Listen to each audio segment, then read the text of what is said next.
All right, jumping into another tournament, this time fighting for intensive training shoot. We go against the Goers, Fangs versus Sykes, or Scout Level 2 team versus Sykes, something like that.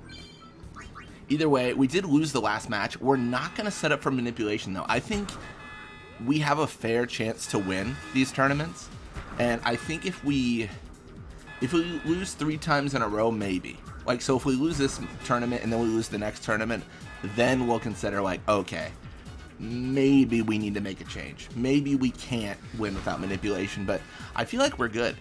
I mean, I will say, it'll kind of wear off a little bit here, but I did train morale off camera too. So I maxed morale to 99 for each player. So that is also going to make a big difference in terms of making shots. I believe morale mostly affects shots, if I'm not mistaken.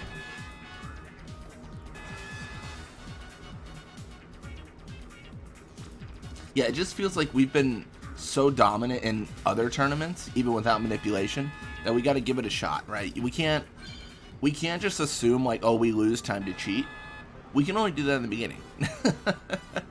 when it's like, oh, it's gonna take 50 games or 100 games to get 1 win. Like, that's just an unrealistic timeline, right? Crazy. I was thinking the Sykes could win that after all the injuries. I couldn't tell who was injured.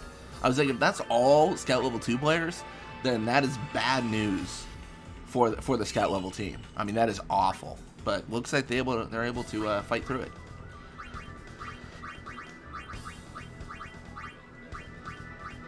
Morale's definitely changed quite a bit. It's fine. Oh, I should note, I mean, this is the same last tournament as well, but I think, what is it, like Zondi Ronso? Max attack.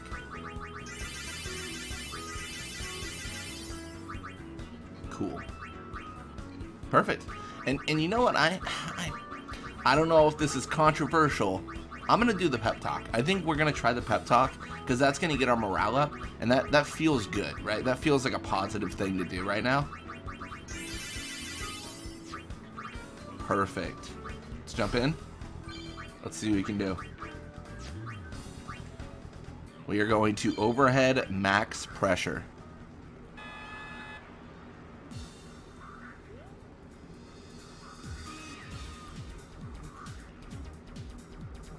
This is the game we can lose. We go against the Goers, we don't care. We go against the Gories, there's concerns, man. There's concerns. Paguado gets injured. That's big.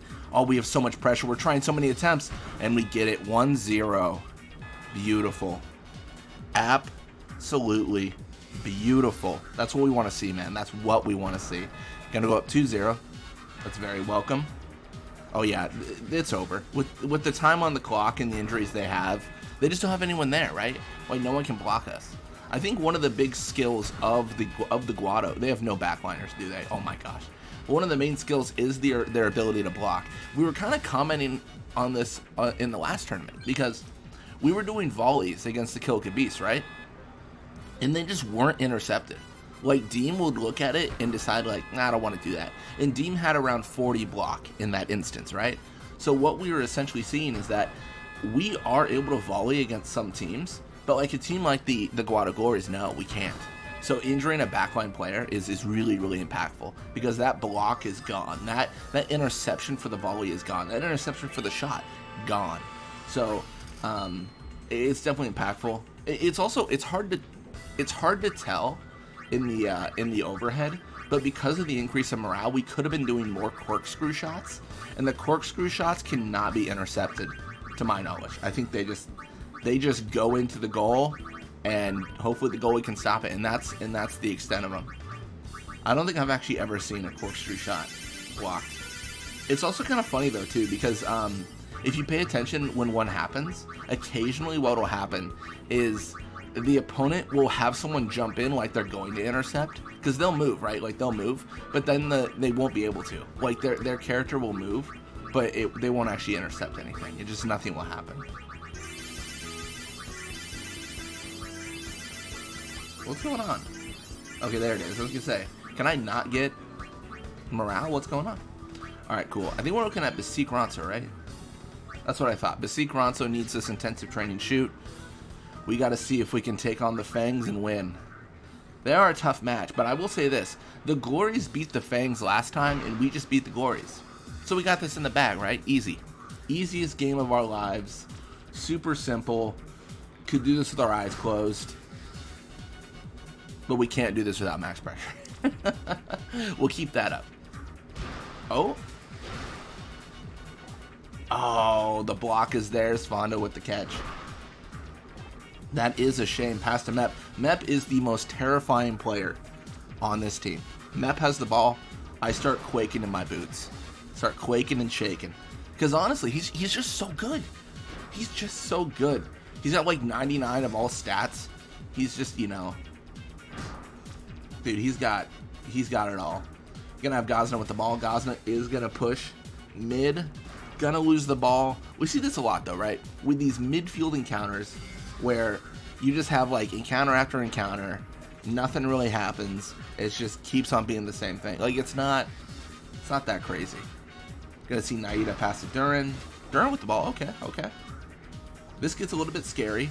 Duran only has 74 shoot, but he could definitely score against a 38 catch goalie. And there it is. Zamzi can't stop it. Zamzi can't stop it. Zamzi can't save it. Zamzi cannot prevent us from taking the goal against us, of course. Making me nervous, man. Making me nervous. Gonna have target challenge. Guess it wasn't Mep we had to worry about. It was Duran, which is something no one has ever said in Blitzball ever. We had to worry about Duran. Maybe more so in 10-2 Blitzball, never in Final Fantasy X. No, I mean, I guess what I will say, in fairness to Duran, he has really good catch in Final Fantasy X for like a brief moment. He's like one of the trap characters, I would say, like Wedge, where he has a really good stat, so you think that player belongs in that spot, and then they don't. Wedge is a good player. Wedge has got good like catch and everything, but his trap is his shoot. His shoot is massive early on, but it never really increases. I think its max is 23. Like out of all of his levels, it's 23. So, it's kind of funny how that happens, right? Like it's the game wants you to assign him, and then you realize like, oh, this person doesn't develop well. Svanda with the catch. That's unfortunate, especially because it was a pressure play corkscrew. I thought that might make it. Map with the ball. We're 2.5 minutes in. We're not out of it yet. If we can just keep the idea of a 0-1, hope is there. If they get 2 goals, it's looking bad. It's looking real bad.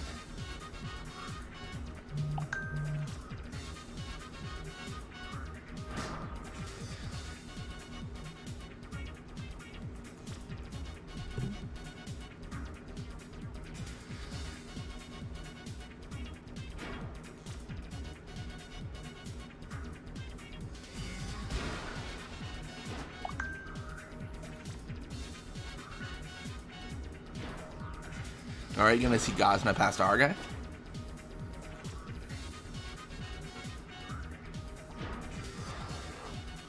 Oh, this is it. This is it. Tied game.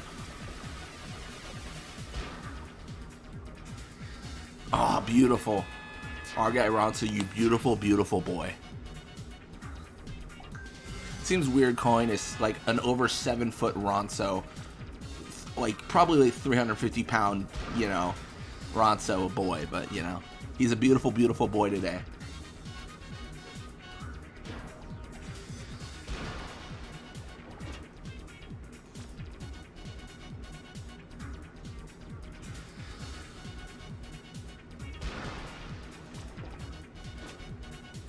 Gazna with the interception.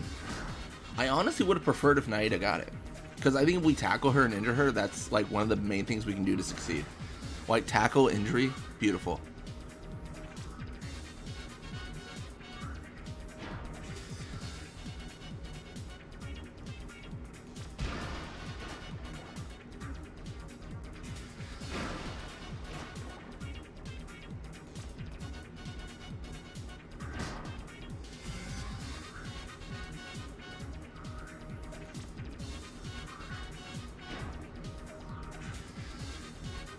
Gazana sets up our guy. This could be big.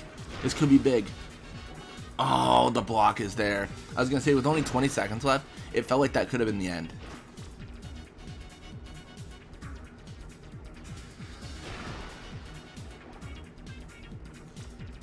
No! I didn't believe it would happen. How is Duran the MVP? How is he the MVP? 2-1. Dude, we got 8 seconds. You got to shoot now. No, the Gazna pass isn't the solution. Oh my gosh, just like that, the Scout Level 2 team wins. 2 wins in a row. Or 2 losses in a row for us. Dude, that is discouraging. Alright, we're going to give it one more try. We're going to give it one more try, and then if we fail 3 wins in a row, I think we manipulate. I think that's a fair, like, adjustment to make for the series. Because we started out by doing, if we lose, we manipulate. But I think 3 is fair.